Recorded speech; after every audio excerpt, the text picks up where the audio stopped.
PTC news की खास धार्मिक पेशकश सिख सरगर्मियां लैके हाजिर हाँ। मैं मनिंदर सिंह मोंगा।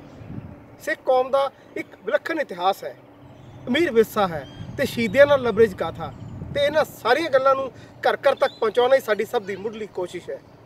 इस प्रोग्राम के राही असीं सिखां दी सिरमौर जथेबंदी श्रोमणी गुरुद्वारा प्रबंधक कमेटी वालों सिੱਖੀ के प्रचार ते प्रसार लई कीते जा रहे कामां बारे तुहानूं जानकारी दिंदे हां ते इस तों इलावा गुर इतिहास ਅਤੇ इतिहासिक दिहाड़िਆਂ की महत्ता तुहाडे तक पहुँचाउण की भरपूर कोशिश करते हैं। सो प्रोग्राम की शुरुआत करते हैं पंथक हल्के दीयां सरगर्मियां दे नाल।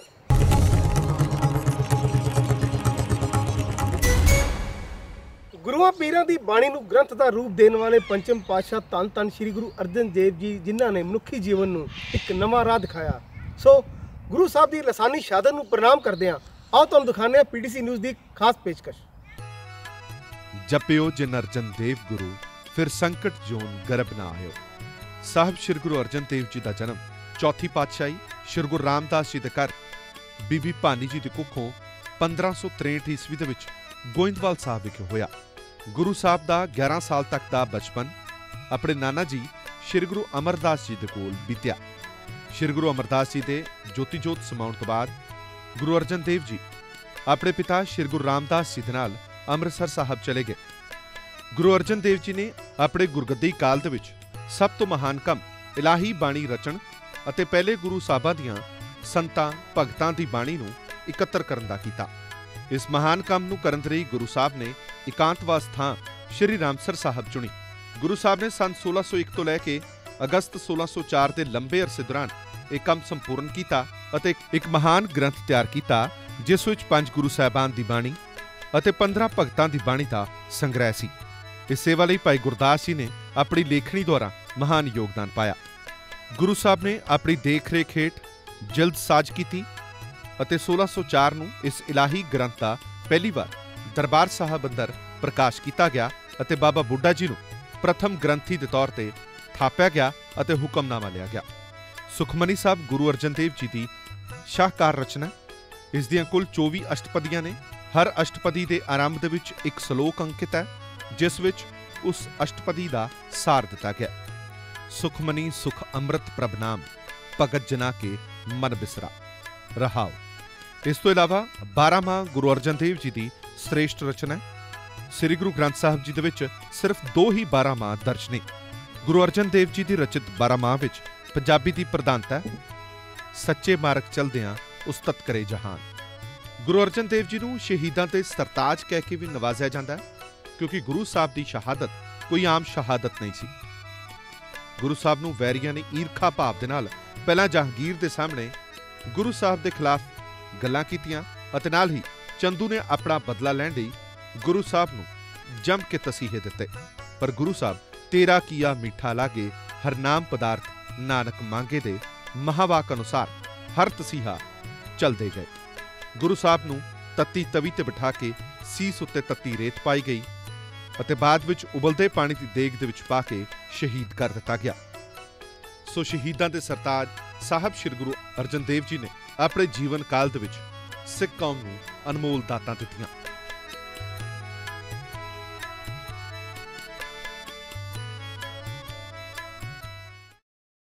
शहीदां दे सरताज पंचम पातशाह श्री गुरु अर्जन देव जी के शहीदी पुरब के संबंध में अमृतसर की केंद्रीय जेल के एक विशेष गुरमत समागम का आयोजन किया गया। जेल में बंद कैदियों की धार्मिक भावना मुख रखदे इस समागम का आयोजन श्रोमणी कमेटी प्रधान भाई गोबिंद सिंह लोंगोवाल के विशेष सदना सदका किया गया और इस मौके श्री हरिमंदर साहब के हजूरी रागी जत्थियां वालों विशेष तौर पर हाजिरी लवाई गई। श्री गुरु अर्जन देव जी का शहीदी दिहाड़ा सारे संसार विच मनाया जाता है। केंद्रीय जेल विच बंद कैदियां दियां भावनावां अनुसार जेल विच स्थित गुरुद्वारा साहिब विखे गुरमत समागम करन लई श्रोमणी गुरुद्वारा प्रबंधक कमेटी वल्लों भाई गोबिंद सिंह लोंगोवाल दे आदेशां ते विशेष प्रबंध किया गया सी। जिथे श्रोमणी कमेटी वल्लों समागमां लई रस्तां भेजियां गईयां उत्थे सचखंड श्री दरबार साहिब तो हजूरी रागी जत्थे दी भी ड्यूटी विशेष तौर ते लगाई गई। इस समागम लई सरदार अर्शदीप सिंह गिल सुप्रिंटेंडेंट केंद्रीय जेल अमृतसर अते Sardar Balvinder Singh DSP security incharge का विशेष सहयोग रहा। इस मौके कई अहुदेदारां ने हाजिरी भरी। दुनिया के खूबसूरत शहर शुमार मेलबर्न च वसदे सिखां वल्लों लोड़वंद अते बेआसरे लोकां दे लई फ्री फूड वैन चलाई जा रही है जिस दे नाल वख-वख रिहायशी इलाकिਆਂ ਵਿੱਚ ਇਹਨਾਂ ਲੋਕਾਂ ਨੂੰ ਮੁਫਤ ਭੋਜਨ ਛਕਾਇਆ ਜਾ ਰਿਹਾ ਹੈ। ਸਿੱਖ ਵਲੰਟੀਅਰ ਗਰੁੱਪ ਦੇ ਇਸ ਉਪਰਾਲੇ ਦੀ ਸਿਰਫ ਮੈਲਬਨ 'ਚ ਹੀ ਨਹੀਂ ਸਗੋਂ ਆਸਟ੍ਰੇਲੀਆ 'ਚ ਵਸਦੇ ਸਾਰੇ ਲੋਕਾਂ ਵੱਲੋਂ ਭਰਪੂਰ ਸ਼ਲਾਘਾ ਕੀਤੀ ਜਾ ਰਹੀ ਹੈ, ਜਿਸ ਦੇ ਚੱਲਦੇ ਆਸਟ੍ਰੇਲੀਆ ਦੀ ਸਰਕਾਰ ਵੱਲੋਂ ਸਿੱਖ ਵਲੰਟੀਅਰ ਗਰੁੱਪ ਦਾ ਵਿਸ਼ੇਸ਼ ਤੌਰ ਤੇ ਸਨਮਾਨ ਵੀ ਕੀਤਾ ਗਿਆ ਹੈ। ਦੁਨੀਆ ਦੇ ਸਭ ਤੋਂ ਖੂਬਸੂਰਤ ਸ਼ਹਿਰਾਂ ਵਿੱਚ ਸ਼ੁਮਾਰ ਮੈਲਬਰਨ ਵਿੱਚ ਵਸਦੇ ਸਿੱਖਾਂ ਵੱਲੋਂ ਜਿੱਥੇ ਆਪਣੀ ਮਿਹਨਤ ਨਾਲ ਤਰੱਕੀਆਂ ਦੀਆਂ ਬੁਲੰਦੀਆਂ ਨੂੰ ਛੂ ਕੇ ਪੰਜਾਬ ਦਾ ਨਾਮ ਰੋਸ਼ਨ ਕੀਤਾ ਜਾ ਰਿਹਾ ਹੈ, ਉੱਥੇ ਸਮਾਜ ਸੇਵਾ ਦੇ ਵਿਸ਼ੇਸ਼ ਉਪਰਾਲੇ ਕਰਕੇ ਆਪਣੀ ਵਿਸ਼ੇਸ਼ ਪਹਿਚਾਨ ਵੀ ਬਣਾਈ ਜਾ ਰਹੀ ਹੈ। ਅਜਿਹਾ ਹੀ ਉਪਰਾਲਾ ਸਿੱਖ ਵਲੰਟੀਅਰ ਗਰੁੱਪ ਵੱਲੋਂ ਕੀਤਾ ਜਾ ਰਿਹਾ ਹੈ, ਜਿਸ ਦੇ ਤਹਿਤ ਇੱਕ ਫ੍ਰੀ ਫੂਡ ਵੈਨ ਰਾਹੀਂ ਵੱਖ-ਵੱਖ ਰਿਹਾਇਸ਼ੀ ਇਲਾਕਿਆਂ ਵਿੱਚ ਲੋੜਵੰਦਾਂ ਨੂੰ ਮੁਫਤ ਭੋਜਨ ਛਕਾਇਆ ਜਾ ਰਿਹਾ ਹੈ, ਜਿਸ ਦੀ ਮੈਲਬਰਨ ਹੀ ਨਹੀਂ ਸਗੋਂ ਸਾਰੇ ਆਸਟ੍ਰੇਲੀਆ ਵਿੱਚ ਭਰਪੂਰ ਸ਼ਲਾਘਾ ਕੀਤੀ ਜਾ ਰਹੀ ਹੈ। ਸਿੱਖ ਵਲੰਟੀਅਰ ਗਰੁੱਪ ਦਾ ਇਹ ਉਪਰਾਲਾ ਉੱਥੋਂ ਦੇ ਲੋਕਾਂ ਵਿੱਚ ਸਿੱਖਾਂ ਦੀ ਪਛਾਣ ਸੰਬੰਧੀ ਭੁਲੇਖੇ ਦੂਰ ਕਰਨ ਵਿੱਚ ਵੀ ਖਾਸ ਤੌਰ ਤੇ ਸਹਾਈ ਹੋ ਰਿਹਾ ਹੈ। ਵਿਦੇਸ਼ਾਂ ਵਿੱਚ ਵਸਦੇ ਸਿੱਖ ਭਾਈਚਾਰੇ ਵੱਲੋਂ ਉੱਥੋਂ ਦੇ ਲੋਕਾਂ ਨੂੰ ਸਿੱਖੀ ਦੀ ਪਛਾਣ ਸੰਬੰਧੀ ਜਾਗਰੂਕ ਕਰਨ ਲਈ ਸਮੇਂ-ਸਮੇਂ ਸਿਰ ਅਨੇਕਾਂ ਉਪਰਾਲੇ ਕੀਤੇ ਜਾਂਦੇ ਹਨ, ਪਰ ਆਸਟ੍ਰੇਲੀਆ ਦੇ ਮੈਲਬਰਨ ਵਿੱਚ ਸਿੱਖ ਨੌਜਵਾਨਾਂ ਦੇ ਇੱਕ ਗਰੁੱਪ ਵੱਲੋਂ ਇਸ ਸੰਬੰਧ ਵਿੱਚ ਇੱਕ ਵਿਸ਼ੇਸ਼ ਉਪਰਾਲਾ ਕੀਤਾ ਜਾ ਰਿਹਾ ਹੈ। ਦਰਅਸਲ ਸਿੱਖ ਵਲੰਟੀਅਰ ਗਰੁੱਪ ਵੱਲੋਂ ਮੈਲਬਰਨ ਦੇ ਵੱਖ-ਵੱਖ ਰਿਹਾਇਸ਼ੀ ਇਲਾਕਿਆਂ ਵਿੱਚ ਆਰਥਿਕ ਪੱਖੋਂ ਕਮਜ਼ੋਰ ਲੋਕਾਂ ਨੂੰ ਮੁਫਤ ਖਾਣਾ ਵੰਡਿਆ ਜਾਂਦਾ ਹੈ। 100 ਤੋਂ ਵੱਧ ਸਿੱਖ ਨੌਜਵਾਨਾਂ ਦੇ ਗਰੁੱਪ ਵੱਲੋਂ ਗੁਰੂ ਸਾਹਿਬਾਨ ਵੱਲੋਂ ਦਿਖਾਏ ਰਸਤੇ ਤੇ ਚੱਲਦਿਆਂ ਆਪਣੀ 10 ਨੌਹਾਂ ਦੀ ਕਿਰਤ ਵਿੱਚੋਂ ਦਸਵੰਧ ਕੱਟ ਕੇ ਇੱਕ ਵਿਸ਼ੇਸ਼ ਵੈਨ ਤਿਆਰ ਕੀਤੀ ਗਈ, ਜਿਸ ਵਿੱਚ ਹਫ਼ਤੇ ਦੇ 2 ਦਿਨ ਹਰ ਬੁੱਧਵਾਰ ਅਤੇ ਸ਼ਨੀਵਾਰ ਸ਼ਾਮ ਨੂੰ ਵੱਖ-ਵੱਖ ਇਲਾਕਿਆਂ ਵਿੱਚ ਜਾ ਕੇ ਸੈਂਕੜੇ ਲੋਕਾਂ ਨੂੰ ਸ਼ੁੱਧ ਵੈਸ਼ਨੂ ਖਾਣਾ ਵੰਡਿਆ ਜਾਂਦਾ ਹੈ ਅਤੇ ਇਹ ਸੇਵਾ ਪਿਛਲੇ 3 ਸਾਲ ਤੋਂ ਲਗਾਤਾਰ ਜਾਰੀ ਹੈ। Yes, it's very nice food, very nice food. I thoroughly enjoy good service by all these lovely men here, and they're all very friendly and make us feel very welcome. My name is Peter, and I'm enjoying this very much. It's very, very tasty, and I too am very grateful for your van and your service. It's wonderful for people on cold nights in Melbourne. It really is good. Thank you very much. ਇਹ ਖਾਣਾ ਤਿਆਰ ਕਰਨ ਲਈ ਇੱਕ ਵਿਸ਼ੇਸ਼ ਰਸੋਈ ਦਾ ਪ੍ਰਬੰਧ ਕੀਤਾ ਗਿਆ ਹੈ ਅਤੇ ਇਹ ਵੈਨ ਮਿੱਥੇ ਸਮੇਂ ਤੇ ਤੈਅ ਇਲਾਕੇ ਵਿੱਚ ਪਹੁੰਚਦੀ ਹੈ, ਜਿੱਥੇ ਪਹਿਲਾਂ ਤੋਂ ਹੀ ਲੋਕ ਜਿਨ੍ਹਾਂ ਵਿੱਚ ਵੱਡੀ ਗਿਣਤੀ ਬਜ਼ੁਰਗਾਂ ਅਤੇ ਬੇਘਰਾਂ ਦੀ ਹੁੰਦੀ ਹੈ ਇਸ ਵੈਨ ਦਾ ਇੰਤਜ਼ਾਰ ਕਰ ਰਹੇ ਹੁੰਦੇ ਹਨ। ਉੱਥੇ ਸਿੱਖ ਵਲੰਟੀਅਰ ਗਰੁੱਪ ਦੇ ਇਸ ਉਪਰਾਲੇ ਨਾਲ ਉੱਥੋਂ ਦੇ ਲੋਕਾਂ ਵਿੱਚ ਸਿੱਖਾਂ ਦਾ ਇੱਕ ਬਹੁਤ ਵਧੀਆ ਅਕਸ ਉਭਾਰਨ ਵਿੱਚ ਮਦਦ ਮਿਲ ਰਹੀ ਹੈ, ਜੋ ਸਿੱਧੇ ਅਸਿੱਧੇ ਤੌਰ ਤੇ ਸਿੱਖਾਂ ਦੀ ਪਛਾਣ ਸੰਬੰਧੀ ਵੀ ਜਾਗਰੂਕਤਾ ਪੈਦਾ ਕਰਨ ਵਿੱਚ ਵੀ ਸਹਾਈ ਸਿੱਧ ਹੋ ਰਹੀ ਹੈ। ਇਸ ਗਰੁੱਪ ਦੇ ਮੁਖੀ ਮਨਪ੍ਰੀਤ ਸਿੰਘ ਅਨੁਸਾਰ ਜਲਦ ਹੀ ਇੱਕ ਕਮਿਊਨਿਟੀ ਸੈਂਟਰ ਬਣਾਇਆ ਜਾ ਰਿਹਾ ਹੈ, ਜਿੱਥੇ ਲੋੜਵੰਦਾਂ ਨੂੰ ਰੋਜ਼ਾਨਾ ਮੁਫਤ ਭੋਜਨ ਖਵਾਉਣ ਦਾ ਪ੍ਰਬੰਧ ਕੀਤਾ ਜਾਵੇਗਾ। ਵਾਹਿਗੁਰੂ ਜੀ ਕਾ ਖਾਲਸਾ, ਵਾਹਿਗੁਰੂ ਜੀ ਕੀ ਫਤਿਹ। ਦਾਸ ਮਨਪ੍ਰੀਤ ਸਿੰਘ, ਸਿੱਖ ਵਲੰਟੀਅਰ ਆਸਟ੍ਰੇਲੀਆ ਤੋਂ ਜੀ। ਸੋ ਅੱਜ ਅਸੀਂ ਇੱਥੇ ਆਏ ਹੋਏ ਹਾਂ ਫ੍ਰੀ ਫੂਡ ਪ੍ਰੋਵਾਈਡ ਕਰਨ ਲਈ, ਜਿਹੜੀ ਇੱਕ ਹਫ਼ਤੇ ਵਿੱਚ 2 ਵਾਰ ਇਹ ਫ੍ਰੀ ਫੂਡ ਵੈਨ ਸਾਡੀ ਚੱਲਦੀ ਆ, ਜਿਹੜੀ ਕਿ ਇੱਥੋਂ ਦੇ ਭੁੱਖੇ ਲੋਕ ਆ, ਹੋਮਲੈਸ ਲੋਕ ਆ, ਉਹਨਾਂ ਨੂੰ ਅਸੀਂ ਬੁੱਧਵਾਰ ਅਤੇ ਸ਼ਨੀਵਾਰ ਨੂੰ ਪ੍ਰਸ਼ਾਦਾ ਦਿੰਦੇ ਹਾਂ। ਸੋ ਇਹ ਫੂਡ ਵੈਨ ਹਫ਼ਤੇ ਵਿੱਚ 2 ਵਾਰ ਚੱਲਦੀ ਆ ਅਤੇ 2016 ਦੇ ਵਿੱਚ ਇਹ ਸਟਾਰਟ ਹੋਈ ਸੀਗੀ ਅਤੇ ਸਾਰੇ ਹੀ ਵਲੰਟੀਅਰਸ ਨੇ ਆਪ ਆਪਣੀ ਦਸਵੰਧ ਕੱਢ ਕੇ ਫੂਡ ਵੈਨ ਖਰੀਦੀ ਆ। ਸੋ ਸਾਰਾ ਹੀ ਜਿਹੜਾ ਇਹ ਸਾਰਾ ਹੀ ਪ੍ਰਬੰਧ ਚੱਲ ਰਿਹਾ ਹੈ, ਇਹਨਾਂ ਸਾਰੇ ਹੀ ਵਲੰਟੀਅਰ ਦੇ ਦਸਵੰਧ ਨਾਲ, ਸੰਗਤ ਦੇ ਸਹਿਯੋਗ ਦੇ ਨਾਲ ਚੱਲ ਰਿਹਾ ਆ। ਸੋ ਤੁਸੀਂ ਦੇਖਿਆ ਆ ਕਿ ਕਾਫੀ ਲੋਕ ਇੱਥੋਂ ਇਹ ਸਰਵਿਸ ਤੋਂ ਫਾਇਦਾ ਲੈ ਰਹੇ ਨੇ, ਕਿ ਜਿਨ੍ਹਾਂ ਨੂੰ ਕੋਈ ਬਿਮਾਰੀ ਦੇ ਕਰਕੇ, ਕੋਈ ਡਿਸੇਬਲ ਆ, ਕੋਈ ਕਿਸੇ ਨਾ ਕਿਸੇ ਕਾਰਨ ਕਰਕੇ ਜਿਹੜਾ ਜ਼ਰੂਰਤਮੰਦ ਆ ਉਹ ਇੱਥੋਂ ਆਉਂਦਾ ਆ, ਪ੍ਰਸ਼ਾਦਾ ਲੈਂਦਾ ਆ। ਸੋ ਗੁਰੂ ਨਾਨਕ ਸਾਹਿਬ ਜੀ ਦਾ ਜਿਹੜਾ ਸਿਧਾਂਤ ਆ ਸਰਬੱਤ ਦੇ ਭਲੇ ਦਾ, ਸੋ ਅਸੀਂ ਕੋਸ਼ਿਸ਼ ਕਰ ਰਹੇ ਹਾਂ ਕਿ ਉਹਨੂੰ ਦੂਜੀਆਂ ਕਮਿਊਨਿਟੀਆਂ ਤੱਕ ਪਹੁੰਚਾਇਆ ਜਾਵੇ ਅਤੇ ਨਾਲ ਦੀ ਨਾਲ ਉਹਨਾਂ ਦੀ ਜਿਹੜੇ ਲੋੜਵੰਦ ਆ ਉਹਨਾਂ ਦੀ ਮਦਦ ਵੀ ਕੀਤੀ ਜਾਵੇ। ਸੋ ਸਰਬੱਤ ਦੇ ਭਲੇ ਦਾ ਸੰਦੇਸ਼ ਜਿਹੜਾ ਗੁਰੂ ਸਾਹਿਬ ਜੀ ਨੇ ਸਾਨੂੰ ਦਿੱਤਾ ਆ, ਸੋ ਸਾਰੇ ਹੀ ਵਲੰਟੀਅਰਾਂ ਦਾ ਉਦੇਸ਼ ਆ ਕਿ ਇੱਥੇ ਅਸੀਂ ਬਾਹਰਲੇ ਮੁਲਕ ਦੇ ਵਿੱਚ ਰਹਿ ਰਹੇ ਹਾਂ, ਸੋ ਦੂਜੇ ਭਾਈਚਾਰਿਆਂ ਵਿੱਚ ਵੀ ਅਸੀਂ ਉਹ ਚੀਜ਼ ਨੂੰ ਵੱਧ ਤੋਂ ਵੱਧ ਪ੍ਰਚਾਰ ਕਰ ਸਕੀਏ। ਇੱਕ ਛੋਟੇ ਬ੍ਰੇਕ ਤੋਂ ਬਾਅਦ ਜਾਰੀ ਰਹੇਗੀ ਸਾਡੀ ਇੱਕ ਖਾਸ ਧਾਰਮਿਕ ਪੇਸ਼ਕਸ਼। ਤੁਸੀਂ ਜੁੜੇ ਰਹੋ PTC ਨਿਊਜ਼ ਦੇ ਨਾਲ।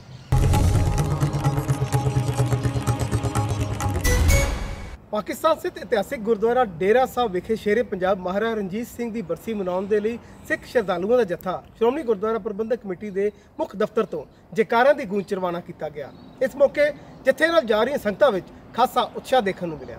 ਸ਼੍ਰੋਮਣੀ ਗੁਰਦੁਆਰਾ ਪ੍ਰਬੰਧਕ ਕਮੇਟੀ ਵੱਲੋਂ ਪਾਕਿਸਤਾਨ ਸਥਿਤ ਗੁਰਦੁਆਰਾ ਸ਼੍ਰੀ ਡੇਰਾ ਸਾਹਿਬ ਲਾਹੌਰ ਵਿਖੇ ਸ਼ੇਰੇ ਪੰਜਾਬ ਮਹਾਰਾਜਾ ਰਣਜੀਤ ਸਿੰਘ ਦੀ ਬਰਸੀ ਮਨਾਉਣ ਲਈ ਸਿੱਖ ਸ਼ਰਧਾਲੂਆਂ ਦਾ ਜੱਥਾ ਸ਼੍ਰੋਮਣੀ ਕਮੇਟੀ ਦੇ ਮੁੱਖ ਦਫ਼ਤਰ ਤੋਂ ਬੀਤੇ ਦਿਨੀ ਰਵਾਨਾ ਕੀਤਾ ਗਿਆ। ਜੱਥੇ ਦੀ ਅਗਵਾਈ ਕਰ ਰਹੇ ਵਧੀਕ ਸਕੱਤਰ ਸਰਦਾਰ ਬਲਵਿੰਦਰ ਸਿੰਘ ਜੋੜਾ ਸਿੰਘਾ ਅਤੇ ਜਨਰਲ ਪ੍ਰਬੰਧਕ ਸਰਦਾਰ ਵਰਿੰਦਰ ਸਿੰਘ ਠਰੂ ਸੁਪਰਵਾਈਜ਼ਰ ਨੂੰ ਅੰਤਰਿੰਗ ਕਮੇਟੀ ਮੈਂਬਰ ਸਰਦਾਰ ਲਖਬੀਰ ਸਿੰਘ ਅਰਾਈਆਂਵਾਲਾ, ਸਕੱਤਰ ਸਰਦਾਰ ਮਨਜੀਤ ਸਿੰਘ ਬਾੜ, ਵਧੀਕ ਸਕੱਤਰ ਸਰਦਾਰ ਦਿਲਜੀਤ ਸਿੰਘ ਬੇਦੀ, ਸਰਦਾਰ ਸੁਖਦੇਵ ਸਿੰਘ ਪੂਰਾ ਕੋਹਨਾ ਸਮੇਤ ਹੋਰ ਅਧਿਕਾਰੀਆਂ ਨੇ ਗੁਰੂ ਬਖਸ਼ਿਸ਼ ਸਿਰਪਾਓ ਦੇ ਕੇ ਰਵਾਨਾ ਕੀਤਾ। ਇਸ ਮੌਕੇ ਗੱਲਬਾਤ ਕਰਦਿਆਂ ਅੰਤਰਿੰਗ ਕਮੇਟੀ ਮੈਂਬਰ ਸਰਦਾਰ ਲਖਬੀਰ ਸਿੰਘ ਅਰਾਈਆਂਵਾਲਾ ਨੇ ਕਿਹਾ ਕਿ ਪਾਕਿਸਤਾਨ ਵਿਖੇ ਸਿੱਖਾਂ ਦੇ ਅਨੇਕਾਂ ਇਤਿਹਾਸਕ ਅਸਥਾਨ ਅਤੇ ਗੁਰਦੁਆਰਾ ਸਾਹਿਬਾਨ ਮੌਜੂਦ ਹਨ ਅਤੇ ਵੱਖ-ਵੱਖ ਇਤਿਹਾਸਕ ਦਿਹਾੜਿਆਂ ਮੌਕੇ ਭੇਜੇ ਜਾਂਦੇ ਜੱਥਿਆਂ ਵਿੱਚ ਸ਼ਾਮਲ ਹੋ ਕੇ ਸੰਗਤਾਂ ਆਪਣੇ ਵਿਛੜੇ ਗੁਰਧਾਮਾਂ ਦੇ ਦਰਸ਼ਨ ਕਰਦੀਆਂ ਹਨ। ਜੱਥੇ ਦੇ ਆਗੂ ਸਰਦਾਰ ਬਲਵਿੰਦਰ ਸਿੰਘ ਜੋੜਾ ਸਿੰਘਾ ਨੇ ਕਿਹਾ ਕਿ ਉਹ ਖੁਸ਼ਨਸੀਬ ਹਨ ਕਿ ਉਹਨਾਂ ਨੂੰ ਜੱਥੇ ਦੀ ਅਗਵਾਈ ਕਰਨ ਦਾ ਸੁਭਾਗ ਪ੍ਰਾਪਤ ਹੋਇਆ ਹੈ।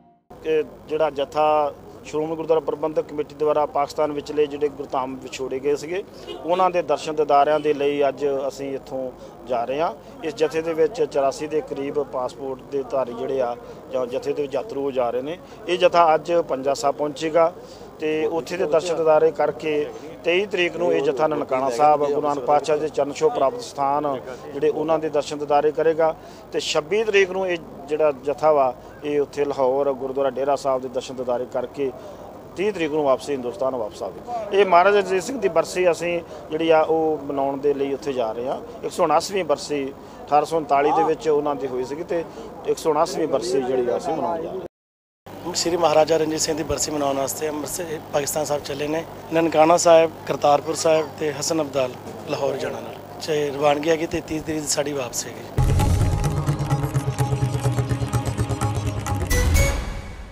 ਗੁਰੂ ਨਗਰੀ ਅੰਮ੍ਰਿਤਸਰ ਦੀ ਪਰਮਜੀਤ ਕੌਰ ਕਪੂਰ ਨੇ ਸ਼੍ਰੀ ਹਰਮੰਦਰ ਸਾਹਿਬ ਦੀ ਕਢਾਈ ਨਾਲ ਇੱਕ ਤਸਵੀਰ ਬਣਾ ਕੇ ਦੇਸ਼ ਦਾ ਆਰਟ ਦਾ ਸਭ ਤੋਂ ਵੱਡਾ ਐਵਾਰਡ ਜਿੱਤਿਆ ਹੈ। ਉਹਨੇ ਇੱਕ ਐਸੀ ਤਸਵੀਰ ਤਿਆਰ ਕੀਤੀ ਹੈ ਜੋ ਹਰਮੰਦਰ ਸਾਹਿਬ ਦੀ ਸੁਨਹਿਰੀ ਆਭਾ ਨੂੰ ਦਰਸਾਉਂਦੀ ਹੈ ਤੇ ਦੇਸ਼ ਦੇ ਸਭ ਤੋਂ ਵੱਡੇ ਰਾਸ਼ਟਰੀ ਕਲਾ ਅਜਾਇਬ ਘਰ ਵਿੱਚ ਲੱਗੀ ਹੈ ਤਾਂ ਕਿ ਦੁਨੀਆ ਨੂੰ ਇਸ ਬਾਰੇ ਜਾਣਕਾਰੀ ਮਿਲ ਸਕੇ। ਦਰਅਸਲ ਇਸ ਸਾਰੀ ਤਸਵੀਰ ਨੂੰ ਇੱਕ ਧਾਗੇ ਨਾਲ ਤਿਆਰ ਕੀਤਾ ਗਿਆ ਹੈ। ਸਤਿਨਾਮ ਸ੍ਰੀ ਵਾਹਿਗੁਰੂ, ਸਤਿਨਾਮ ਸ੍ਰੀ ਵਾਹਿਗੁਰੂ, ਸਤਿਨਾਮ ਸ੍ਰੀ ਵਾਹਿਗੁਰੂ, ਸਤਿਨਾਮ। ਪਰਮਜੀਤ ਕੌਰ ਦਾ ਇਹ ਮਕਸਦ ਕਿ ਹਰਮੰਦਰ ਸਾਹਿਬ ਜੋ ਕਿ ਸਾਂਝੀ ਏਕਤਾ ਦਾ ਸੰਦੇਸ਼ ਦਿੰਦਾ ਹੈ, ਇਸ ਰੂਹਾਨੀਅਤ ਦੇ ਕੇਂਦਰ ਨੂੰ ਇੱਕ ਧਾਗੇ ਨਾਲ ਹੀ ਸੰਜੋਇਆ ਸੀ। ਇਸ ਤਸਵੀਰ ਨੂੰ ਤਿਆਰ ਕਰਨ ਦੀ ਇੱਕ ਵਿਸ਼ੇਸ਼ ਧਾਗੇ ਦੀ ਵਰਤੋਂ ਕੀਤੀ ਗਈ ਅਤੇ 10 ਗੁਰੂ ਸਾਹਿਬਾਨ ਦੀਆਂ ਤਸਵੀਰਾਂ ਨੂੰ ਧਾਗੇ ਨਾਲ ਪੇਸ਼ ਕੀਤਾ ਗਿਆ ਹੈ। ਦਰਅਸਲ ਪਰਮਜੀਤ ਕੌਰ ਕਪੂਰ ਇੱਕ ਟੈਕਸਟਾਈਲ ਫੈਸ਼ਨ ਡਿਜ਼ਾਈਨਰ ਹਨ ਅਤੇ ਉਹਨਾਂ ਦੇ ਮਨ ਵਿੱਚ ਇੱਕ ਆਸਥਾ ਤੇ ਸ਼ਰਧਾ ਸੀ ਕਿ ਉਹ ਸ਼੍ਰੀ ਹਰਮੰਦਰ ਸਾਹਿਬ ਲਈ ਕੁਝ ਕਰ ਸਕਣ। ਉਹਨਾਂ ਦੱਸਿਆ ਕਿ ਉਹ ਪਿਛਲੇ 15 ਸਾਲ ਤੋਂ ਇਸ ਕਲਾ ਨਾਲ ਜੁੜੀ ਹੈ। ਉਧਰ ਇਸ ਵਿੱਚ ਇੱਕ ਐਵਾਰਡ ਉਹਨਾਂ ਨੂੰ ਭਾਰਤ ਸਰਕਾਰ ਨੇ ਦਿੱਤਾ ਹੈ ਜਿਸ ਵਿੱਚ ਉਹਨਾਂ ਨੂੰ 75,000 ਰੁਪਏ ਦਿੱਤੇ ਗਏ। ਪਰਮਜੀਤ ਕੌਰ ਇੱਕ ਸਿੱਖ ਪਰਿਵਾਰ ਨਾਲ ਤਾਲੁਕ ਰੱਖਦੀ ਹੈ ਅਤੇ ਉਹਨਾਂ ਦੀ ਸ਼ਾਦੀ ਇੱਕ ਹਿੰਦੂ ਪਰਿਵਾਰ ਵਿੱਚ ਹੋਈ ਔਰ ਉਹਨਾਂ ਦੇ ਪਤੀ ਨੇ ਉਹਨਾਂ ਨੂੰ ਪ੍ਰੇਰਿਤ ਕੀਤਾ ਕਿ ਉਹ ਹਰਮੰਦਰ ਸਾਹਿਬ ਦੀ ਇੱਕ ਐਸੀ ਤਸਵੀਰ ਤਿਆਰ ਕਰਨ ਜੋ ਕਿ ਇੱਕ ਮਿਸਾਲ ਕਾਇਮ ਕਰ ਸਕੇ। ਜੀ ਮੇਰਾ ਨਾਮ ਪਰਮਜੀਤ ਕੌਰ ਕਪੂਰ, ਮੈਂ ਮਿਨਿਸਟਰੀ ਆਫ ਟੈਕਸਟਾਈਲ ਦੇ ਵਿੱਚ ਪੈਨਲ ਡਿਜ਼ਾਈਨਰ ਹਾਂ। 15 ਸਾਲ ਤੋਂ ਹੈਂਡੀਕ੍ਰਾਫਟ ਵਿੱਚ ਕੰਮ ਕਰ ਰਹੀ ਹਾਂ ਜਿਸ ਵਿੱਚ ਸਾਰੇ ਕ੍ਰਾਫਟ ਜਿਹੜੇ ਸਾਡੇ ਜੁੜੇ ਹੋਏ ਨੇ। ਜੀ ਇਹ ਅਵਾਰਡ ਮੈਨੂੰ ਭਾਰਤ ਸਰਕਾਰ ਨੇ ਸਨਮਾਨਿਤ ਕੀਤਾ ਹੈ ਜਿਸ ਦੇ ਵਿੱਚ ਮੈਨੂੰ 75,000 ਦਾ ਅਮਾਉਂਟ ਵੀ ਦਿੱਤਾ ਹੈ। ਇਸ ਨੂੰ ਮੇਰੇ ਮਾਈਂਡ ਵਿੱਚ ਇਹ ਆਇਆ ਕਿ ਜਦੋਂ ਕਿ ਪੂਰੇ ਹਿੰਦੁਸਤਾਨ ਦੇ ਵਿੱਚ ਅਸੀਂ ਜਾਂ ਪੂਰੇ ਵਰਲਡ ਵਾਈਡ ਅਸੀਂ ਜੇ ਕਹਿ ਲਈਏ ਤੇ ਉਹ ਗੋਲਡਨ ਟੈਂਪਲ ਹੈ ਤੇ ਸਾਰੇ ਲੋਕਾਂ ਦੀ ਆਸਥਾ ਉਹਦੇ ਨਾਲ ਜੁੜੀ ਹੋਈ ਆ। ਹਰ ਕੋਈ ਉਹਨੂੰ ਮੰਨਦਾ ਹੈ, ਕਿਸੇ ਇਜ਼ਮ ਦੇ ਨਾਲ ਕੋਈ ਨਾ ਮੈਂ ਉਹਨੂੰ ਹਾਈਲਾਈਟ ਨਹੀਂ ਕੀਤਾ ਜਦੋਂ ਮੈਂ ਪੇਂਟਿੰਗ ਤਿਆਰ ਕੀਤੀ ਔਰ ਮੇਰੇ ਹਸਬੈਂਡ ਨੇ ਵੀ ਸੁਜੈਸਟ ਕੀਤਾ ਕਿ ਤੁਸੀਂ ਗੋਲਡਨ ਟੈਂਪਲ ਤਿਆਰ ਕਰੋ। ਤੇ ਫਿਰ ਮੇਰੇ ਮਾਈਂਡ 'ਚ ਇਹ ਆਇਆ ਕਿ ਇਸ ਪੇਂਟਿੰਗ ਦੇ ਵਿੱਚ ਖਾਸ ਕਰਕੇ ਹੈ ਕਿ ਇਹਦੇ ਵਿੱਚ ਐਨੀਮਲ ਬੇਸਡ ਹੈ ਔਰ ਇਸ ਦੇ ਵਿੱਚ ਹਿਊਮਨ ਬੀਇੰਗਸ ਆ, ਬਰਡਸ ਆ, ਸਕਾਈ ਆ, ਪਾਣੀ ਆ, ਮੋਨੂਮੈਂਟ ਆ, ਇਹਨਾਂ ਸਾਰੀਆਂ ਚੀਜ਼ਾਂ ਨੂੰ ਇੱਕ ਜਗ੍ਹਾ 'ਤੇ ਇਕੱਠਾ ਕੀਤਾ ਜਾਵੇ ਤਾਂ ਕਿ ਇਹ ਇੱਕ ਪਹਿਲਾਂ ਜਿਹੜਾ ਕਿ ਕਦੀ ਨਹੀਂ ਹੋ ਸਕਿਆ ਜਿਹੜਾ ਕੰਮ ਜਿਸ ਚੀਜ਼ ਨੂੰ ਮੈਂ ਪੇਂਟਿੰਗ ਨੂੰ ਇੱਕ ਐਮਬਰਾਇਡਰੀ ਦੇ ਵਿੱਚ ਲਿਆਉਣ ਦੀ ਕੋਸ਼ਿਸ਼ ਕੀਤੀ ਇਹ ਇਸ ਦੀ ਮੇਨ ਖਾਸੀਅਤ ਹੈ ਜੀ। ਤੇ ਮੈਂ ਇਹ ਸੋਚਿਆ ਕਿ ਗੋਲਡਨ ਟੈਂਪਲ ਦੇ ਵਿੱਚ ਸਭ ਦੀ ਆਸਥਾ ਜੁੜੀ ਹੈ ਔਰ ਹਰ ਕੋਈ ਉੱਥੇ ਨਤਮਸਤਕ ਹੁੰਦਾ ਹੈ ਔਰ ਇੱਕ ਅੱਛਾ ਜਿਹਾ ਉਸਦਾ ਮਤਲਬ ਬਣਦਾ ਹੈ। ਮਤਲਬ ਬਹੁਤ ਮੈਨੂੰ ਸੀਗਾ ਕਿ ਮੈਂ ਇਹਨੂੰ ਹੀ ਬਣਾਵਾਂ ਤਾਂ ਕਿ ਲੋਕੀ ਜਿਹੜੇ ਆ ਇਸ ਨੂੰ ਮਤਲਬ ਸਰਾਹ ਸਕਣ, ਔਰ ਇਹ ਪਹਿਲਾਂ ਕਦੀ ਨਹੀਂ ਬਣਿਆ ਔਰ ਇਸ ਦੀ ਇਹ ਮੇਰੀ ਫਸਟ ਅਟੈਂਪਟ ਸੀ। ਅੱਜ ਜਦ ਕਿ ਹੱਥ ਦੀ ਕਟਾਈ ਦਾ ਸਥਾਨ ਖਤਮ ਹੋ ਗਿਆ ਹੈ ਔਰ ਇਸ ਨੂੰ ਅੱਗੇ ਲਿਆਉਣ ਲਈ ਉਹਨਾਂ ਇੱਕ ਵੱਡਾ ਕੰਮ ਕੀਤਾ ਹੈ। ਨਾਲ ਹੀ ਉਹ ਇਹ ਸੰਦੇਸ਼ ਦੇਣਾ ਚਾਹੁੰਦੀ ਹੈ ਕਿ ਬੱਚੇ ਆਪਣੇ ਦੇਸ਼ ਤੋਂ ਬਾਹਰ ਨਾ ਜਾਣ ਬਲਕਿ ਆਪਣੇ ਸਾਹਿਤ ਨਾਲ ਜੁੜਨ ਅਤੇ ਜੋ ਅਵਾਰਡ ਉਹਨਾਂ ਨੂੰ ਮਿਲਿਆ ਹੈ ਉਹ ਆਪਣੇ ਆਪ ਵਿੱਚ ਪਹਿਲਾ ਅਵਾਰਡ ਹੈ ਤੇ ਆਉਣ ਵਾਲੇ ਸਮੇਂ ਹੋਰ ਵੀ ਇਹੋ ਜਿਹੇ ਕੰਮ ਕਰਨਗੇ ਜਿਸ ਨਾਲ ਲੜਕੀਆਂ ਦੀ ਪਹਿਚਾਣ ਨੂੰ ਅੱਗੇ ਲਿਆਇਆ ਜਾ ਸਕੇ ਅਤੇ ਸਮਾਜਿਕ ਸੰਦੇਸ਼ ਦੇਣ ਦਾ ਉਹ ਕੰਮ ਕਰਦੇ ਹੀ ਰਹਿਣਗੇ। ਇਸ ਕਲਾ ਨਾਲ ਇੱਕ ਵਿਸ਼ੇਸ਼ ਸੰਦੇਸ਼ ਦੇਣ ਦਾ ਕੰਮ ਇਸ ਪੰਜਾਬ ਦੀ ਬੇਟੀ ਦੁਆਰਾ ਕੀਤਾ ਗਿਆ ਹੈ ਜਿਸ ਨੇ ਇੱਕ ਹੀ ਧਾਗੇ ਨਾਲ ਸ਼੍ਰੀ ਹਰਮੰਦਰ ਸਾਹਿਬ ਦੀ ਤਸਵੀਰ ਨੂੰ ਸੰਜੋਇਆ ਹੈ ਅਤੇ ਇੱਕ ਆਸਥਾ ਦਾ ਸੰਦੇਸ਼ ਦੁਨੀਆ ਭਰ ਵਿੱਚ ਦਿੱਤਾ ਹੈ। ਬਰਤਾਨਵੀ ਸਿੱਖ ਸੰਸਦ ਮੈਂਬਰ ਤਨਮਨਜੀਤ ਸਿੰਘ ਢੇਸੀ ਨੇ ਭਾਰਤ ਸਰਕਾਰ ਪਾਸੋਂ ਹੀਥਰੋ ਅੰਮ੍ਰਿਤਸਰ ਸਿੱਧੀ ਉਡਾਨ ਸ਼ੁਰੂ ਕਰਨ ਦੀ ਮੰਗ ਕੀਤੀ ਹੈ। ਸ਼੍ਰੀ ਢੇਸੀ 에ਅਰ ਇੰਡੀਆ ਵੱਲੋਂ ਮੁੰਬਈ ਤੋਂ ਲੰਡਨ ਤੱਕ ਸ਼ੁਰੂ ਕੀਤੀ ਗਈ ਸਿੱਧੀ ਉਡਾਨ ਦੀ 70ਵੀਂ ਵਰ੍ਹੇਗੰਢ ਮੌਕੇ ਆਯੋਜਿਤ ਸਮਾਗਮ ਵਿੱਚ ਹਿੱਸਾ ਲੈਣ ਲਈ ਪਹੁੰਚੇ ਸਨ।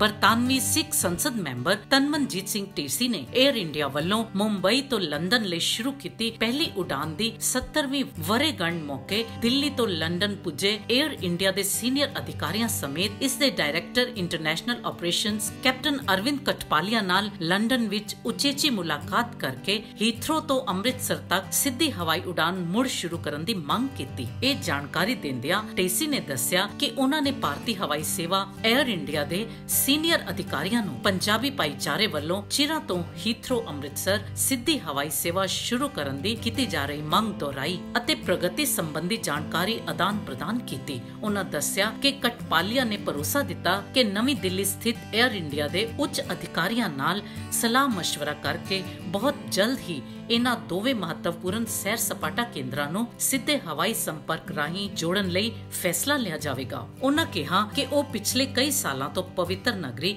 ਸ਼੍ਰੀ ਅੰਮ੍ਰਿਤਸਰ ਤੋਂ ਹੀਥਰੋ ਲਈ ਸਿੱਧੀ ਹਵਾਈ ਸੇਵਾ ਦੀ ਮੰਗ ਨੂੰ ਸਿਰੇ ਚਾੜਨ ਲਈ ਹਰ ਸੰਭਵ ਯਤਨ ਕਰ ਰਹੇ ਹਨ। ਉਹਨਾਂ 에ਅਰ ਇੰਡੀਆ ਦੇ ਨੁਮਾਇੰਦੇ ਨੂੰ ਇਹ ਵੀ ਦੱਸਿਆ ਕਿ ਇਸ ਵੇਲੇ ਦਿੱਲੀ ਤੋਂ ਹੀਥਰੋ ਲਈ ਰੋਜ਼ਾਨਾ 3 ਉਡਾਨਾਂ ਚੱਲ ਰਹੀਆਂ ਹਨ ਅਤੇ ਜੇਕਰ ਇਹਨਾਂ ਵਿੱਚੋਂ ਇੱਕ ਵੀ ਅੰਮ੍ਰਿਤਸਰ ਤੋਂ ਸ਼ੁਰੂ ਹੋ ਜਾਵੇ ਤਾਂ ਉੱਤਰੀ ਰਾਜਾਂ ਦੇ ਬਹੁ ਗਿਣਤੀ ਲੋਕਾਂ ਨੂੰ ਯੂਰਪ ਨਾਲ ਸਿੱਧੇ ਤੌਰ ਤੇ ਜੁੜਨ ਦੀ ਸਹੂਲਤ ਮਿਲ ਜਾਵੇਗੀ।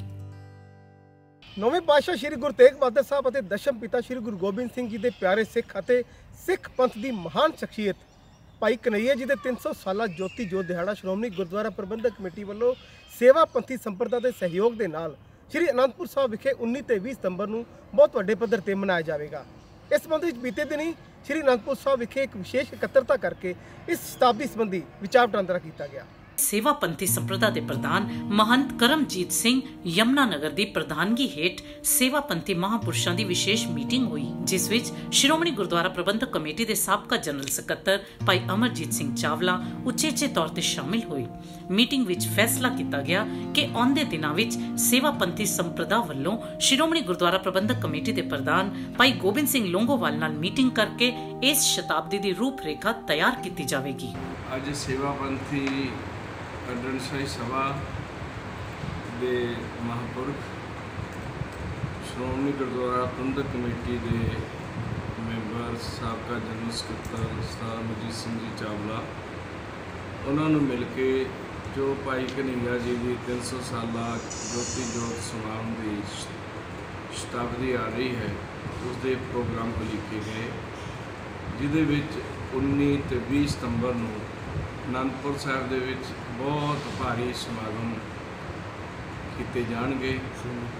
ਸ਼੍ਰੋਮਣੀ ਗੁਰਦੁਆਰਾ ਪ੍ਰਬੰਧਕ ਕਮੇਟੀ ਦੇ ਸਾਂਝੇ ਉਪਰਾਲੇ ਦੇ ਨਾਲ ਇਸ ਵਿੱਚ 5 ਨਗਰ ਕੀਰਤਨ ਪੰਜਾਬ ਹਰਿਆਣਾ ਤੋਂ ਸੇਵਾ ਪੰਥੀ ਅਸਥਾਨਾਂ ਦੀਆਂ ਸੰਗਤਾਂ ਲੈ ਕੇ ਆਉਣਗੀਆਂ।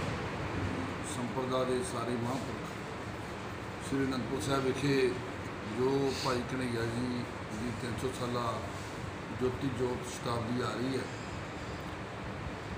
ਉਸ ਨੂੰ ਮਨਾਉਣ ਵਾਸਤੇ ਤਿਆਰੀ ਦਾ ਆਰੰਭਤਾ ਕਰਨ ਵਾਸਤੇ ਸਾਰੇ ਪ੍ਰੋਗਰਾਮ ਲਿਖਣ ਵਾਸਤੇ ਸ੍ਰੀ ਅਨੰਦਪੁਰ ਸਾਹਿਬ ਵਿਖੇ ਪਹੁੰਚੇ। ਉਹਨਾਂ ਦੀ ਇਹ ਖਾਹਿਸ਼ ਹੈ ਕਿ ਇਹ ਸਾਰੇ ਪ੍ਰੋਗਰਾਮ ਸ਼੍ਰੋਮਣੀ ਗੁਰਦੁਆਰਾ ਪ੍ਰਬੰਧਕ ਕਮੇਟੀ ਦੇ ਸਹਿਯੋਗ ਦੇ ਸਾਂਝੇ ਉਪਰਾਲੇ ਦੇ ਨਾਲ ਇਹ ਪ੍ਰੋਗਰਾਮ ਚਲਾਏ ਜਾਣ ਜਿਸ ਲਈ ਅੱਜ ਬੈਠ ਕੇ ਸਾਰੇ ਵਿਚਾਰਾਂ ਕੀਤੀਆਂ ਗਈਆਂ ਮਾਨਯੋਗ ਪ੍ਰਧਾਨ ਸਾਹਿਬ ਤੋਂ ਟਾਈਮ ਲਿਆ ਗਿਆ, ਜਿਹੜਾ ਕਿ ਉਹਨਾਂ ਨੇ ਕਿਹਾ ਕਿ ਆਉਂਦੇ 4-5 ਦਿਨਾਂ ਦੇ ਵਿੱਚ ਅਸੀਂ ਜਿਹੜਾ ਉਹ ਸਾਂਝੀ ਮੀਟਿੰਗ ਜਿਹੜੀ ਉਹ ਸ੍ਰੀ ਅੰਮ੍ਰਿਤਸਰ ਵਿਖੇ ਕਰਾਂਗੇ। ਇਹ ਸ਼ਤਾਬਦੀ 19 ਤੇ 20 ਸਤੰਬਰ ਨੂੰ ਸ੍ਰੀ ਅੰਮ੍ਰਿਤਸਰ ਸਾਹਿਬ ਵਿਖੇ ਮਨਾਈ ਜਾਣੀ ਹੈ, ਜਿੱਥੇ ਭਾਈ ਕਨ੍ਹਈਆ ਜੀ ਬਹੁਤ ਲੰਬਾ ਸਮਾਂ ਸ੍ਰੀ ਗੁਰੂ ਤੇਗ ਬਹਾਦਰ ਸਾਹਿਬ ਅਤੇ ਗੁਰੂ ਗੋਬਿੰਦ ਸਿੰਘ ਮਹਾਰਾਜ ਜੀ ਦੇ ਸਮੇਂ ਤੋਂ ਰਹਿ ਕੇ ਬਹੁਤ ਵੱਡੀਆਂ ਇਤਿਹਾਸਕ ਉਹਨਾਂ ਨੇ ਵੱਡੀਆਂ ਪੈੜਾਂ ਪਾਈਆਂ। ਮੈਂ ਸਮਝਦਾ ਕਿ ਸ਼੍ਰੋਮਣੀ ਗੁਰਦੁਆਰਾ ਪ੍ਰਬੰਧਕ ਕਮੇਟੀ ਪਹਿਲਾਂ ਹੀ ਆਪਣੇ ਮਹਾਨ ਜਿਹੜੀਆਂ ਸ਼ਖਸੀਅਤਾਂ ਪੰਥ ਉਹਨਾਂ ਸਾਰਿਆਂ ਦੇ ਬੜੇ ਵੱਡੇ ਜਿਹੜੇ ਦਿਨ ਮਨਾ ਰਹੀਆਂ, ਉੱਥੇ ਭਾਈ ਕਨ੍ਹਈਆ ਜੀ ਦੀ ਇੱਕ ਮਿਸਾਲੀ ਜਿਹੜੀ ਸ਼ਖਸੀਅਤ ਹੈ, ਉਧਰ ਦੀ ਸ਼੍ਰੋਮਣੀ ਗੁਰਦੁਆਰਾ ਪ੍ਰਬੰਧਕ ਕਮੇਟੀ ਹਰ ਪੱਖ ਤੋਂ ਸੇਵਾ ਪੰਥੀ ਮਹਾਂਪੁਰਖਾਂ ਦੇ ਨਾਲ, ਉਹਨਾਂ ਸੰਗਤਾਂ ਦੇ ਨਾਲ ਸਹਿਯੋਗ ਕਰਕੇ ਇਹ ਸ਼ਤਾਬਦੀ ਨੂੰ ਬੜੇ ਵੱਡੇ ਪੱਧਰ ਤੇ ਬਣਾਵਾਂਗੇ। ਇਸ ਪ੍ਰੋਗਰਾਮ ਵਿੱਚ ਸਾਡੀ ਭਰਪੂਰ ਕੋਸ਼ਿਸ਼ ਰਹਿੰਦੀ ਹੈ ਕਿ ਸਾਰੇ ਹਫ਼ਤੇ ਦੀਆਂ ਪੰਥਕ ਸਰਗਰਮੀਆਂ ਦੇ ਨਾਲ ਤੁਹਾਨੂੰ ਰੂਬਰੂ ਕਰਵਾਈਏ। ਸਾਡੇ ਇਸ ਪ੍ਰੋਗਰਾਮ ਸੰਬੰਧੀ ਜਾਂ ਸ਼੍ਰੋਮਣੀ ਗੁਰਦੁਆਰਾ ਪ੍ਰਬੰਧਕ ਕਮੇਟੀ ਸੰਬੰਧੀ ਤੁਸੀਂ ਕੋਈ ਰਾਏ, ਕੋਈ ਸੁਝਾਅ ਦੇਣਾ ਚਾਹੁੰਦੇ ਹੋ ਤਾਂ ਮੇਲ ਕਰੋ feedback@ptcnetwork.tv ਤੇ। ਅਗਲੇ ਹਫ਼ਤੇ ਫਿਰ ਹਾਜ਼ਰ ਹੋਵਾਂਗੇ ਸਿੱਖ ਸਰਗਰਮੀਆਂ ਲੈ ਕੇ। ਤਦ ਤੱਕ ਲਈ ਦਿਓ ਇਜਾਜ਼ਤ। ਵਾਹਿਗੁਰੂ ਜੀ ਕਾ ਖਾਲਸਾ, ਵਾਹਿਗੁਰੂ ਜੀ ਕੀ ਫਤਿਹ।